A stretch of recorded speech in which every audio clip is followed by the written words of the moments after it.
It's time for a struggle challenge. Let's see what you've got for me today. Lemon curd! Do you have a good recipe for lemon curd? I want to learn how to make curd. Ditto to curd. Do curd and curdle mean the same thing? Does curd have curdling in it? Wow, there are so many questions about lemons. Time to get to work. Let's see what's in the fridge. Ah, lemons! I could have guessed that. Oh, there's so many.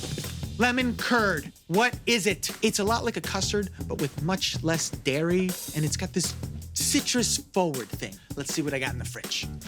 Okay. Butter and eggs, sugar. Okay, lemon curd is simple. Lemon, yolks, butter, sugar. Let's get started. You know me, I don't like measuring.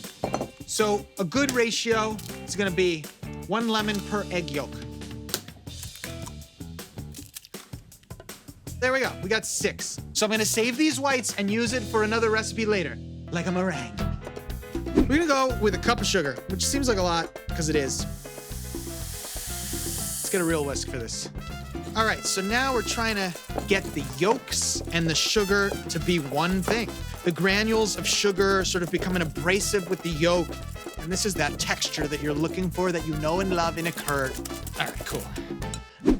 Got a little bit of water here, so that when we're ready, it will be ready. Obviously, lemon juice is gonna give us a ton of flavor, but zest is gonna give us even more, and that's why it's so important that we get zest flavor, okay? So, let's get some zest.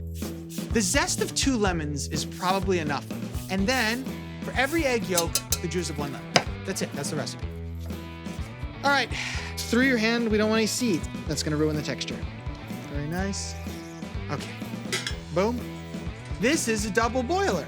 We've got water on the bottom, which is creating steam, which is a consistent temperature, which means we've got a lot of control, which means we can prevent scrambled eggs from happening.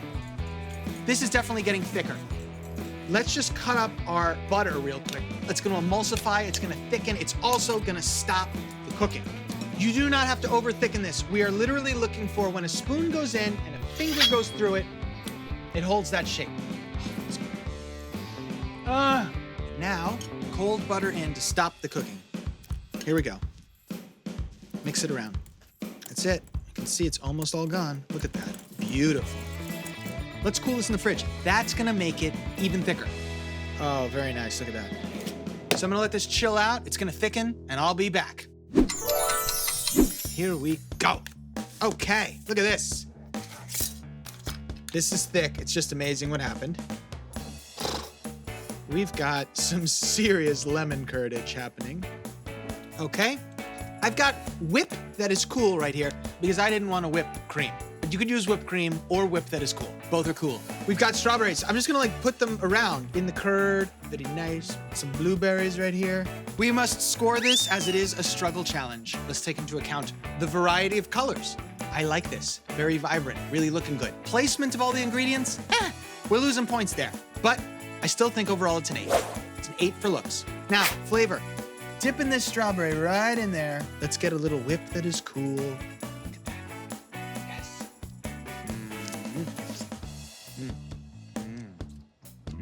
Let's just take a bunch of blueberries with a lemon curd.